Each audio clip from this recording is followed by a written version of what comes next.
Well, thank you very much, sir. Uh, Thank you very much. of course, I agree with you, and that's why I'm privileged to be part of this presentation that you put together. It's a good thing to have COP27. It's not a good thing for the Sisi government to be hosting it. That is an honor to bring the heads of states of so many countries together to talk about such a critical issue.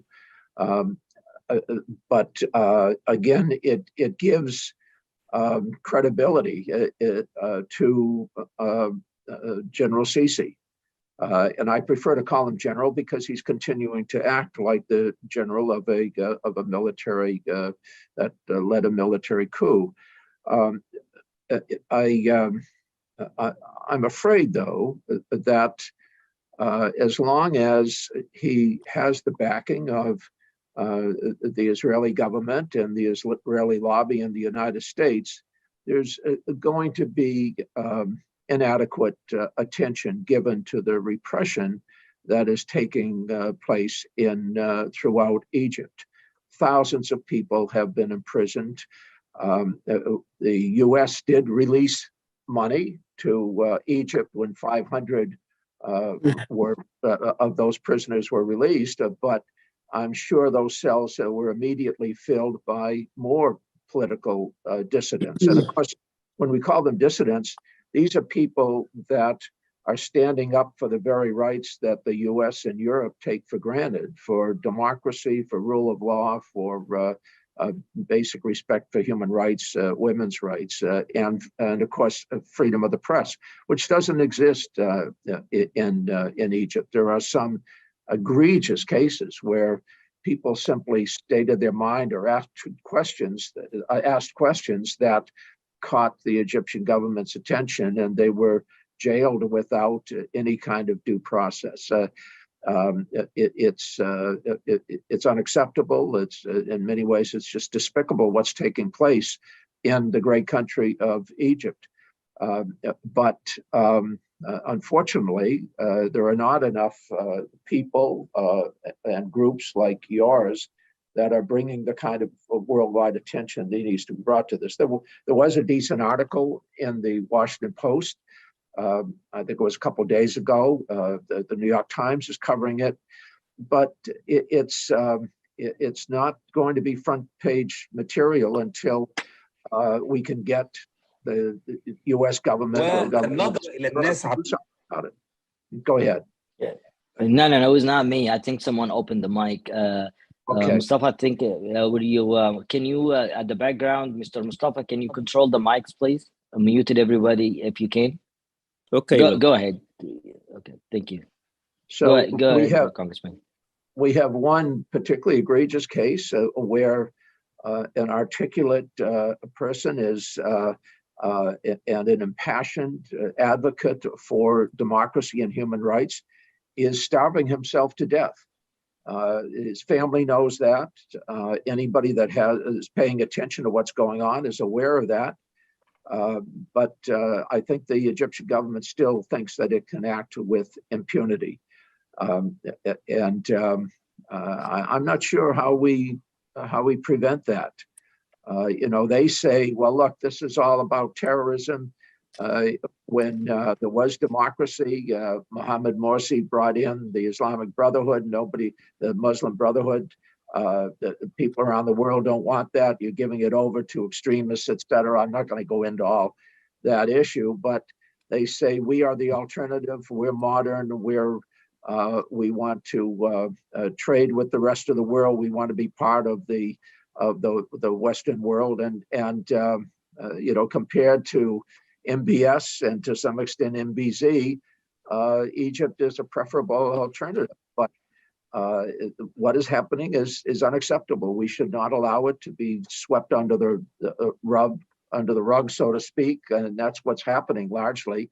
The COP27, though, is an opportunity for some people to be able to speak their mind with the protection of the United Nations, and some have been able to do that. I'm glad they're taking advantage of that. I'm glad you're working really in concert with those courageous people in Egypt who are taking advantage of the fact that the United Nations has brought all these people together at Sharm el-Sheikh, and they're using it as a platform to expose the brutality of the Sisi regime. So I'm happy to respond to any questions. I served 24 years in the U.S. Congress. In many ways, I worked with Code Pink, but Code Pink is not the mainstream of the Congress or the American public. They get out front. That's their purpose. But this issue has to be embraced by more of the mainstream in Congress and in the American public. It's a big issue. Egypt is considered an ally, except for people like Senator Leahy, who have been terrific on this in terms of holding back some of the money that we give them. Nevertheless, the Congress agreed to give 90% of the normal foreign aid money we give to Egypt without any contingency, so with a blank check, basically. And that's wrong. It should be, give a blank check to 10%, but put contingencies on 90% to uphold the rule of law and to abide by the most fundamental principles that govern our country. But they did just the opposites. And unfortunately, aside from Senator Leahy and a few others, Congressman Malinowski, who terrible loss in the Congress, he just lost his seat to someone who will not be an advocate for human rights the way Tom was. But we don't have enough people in the Congress, frankly, and we have too much influence on the part of people who recognize that giving money to Egypt is kind of a cover for what we're doing for the right-wing government now, Netanyahu government in Israel. We've done it. We've supported Egypt and Israel in tandem since the Sadat agreement, and I'm afraid we're going to continue to unless there's some kind of pivot point. And I'd like to think that this COP27 summit could be a pivot point, but I'm not optimistic. I'd be happy to respond to any questions that you might have, or if it's specific issues that you'd like me to be responsive to. Okay. First of all, I just want to make it clear I'm only to the Egyptians Abroad for Democracy and very much moderating today. We're not the one who did that event. Mustafa Azab and his team from Europe. So just want to make sure they get the credit for it. Yes, and also Senator Murphy, and I just want to add to what you said, Senator Chris Murphy and Congressman Ted Lieu, they're doing an awesome job too when it comes to Egypt. Yes, they are. Chris and Ted are fabulous, and actually Senator Murphy chairs the Middle East subcommittee on the Senate Foreign Relations Committee. Hopefully, yes. As a result of the Democrats doing a little better than we thought on Tuesday, he will continue to chair that subcommittee. Chris Murphy is terrific, and he deserves tremendous support. I wish he could get more support from those members of the Egyptian diaspora, for example, in the United States, that should be fighting alongside what the activists in Egypt are trying to accomplish. But Chris is wonderful, and Ted Lieu is terrific, and there are other people like them. Yes. And I just hope we can.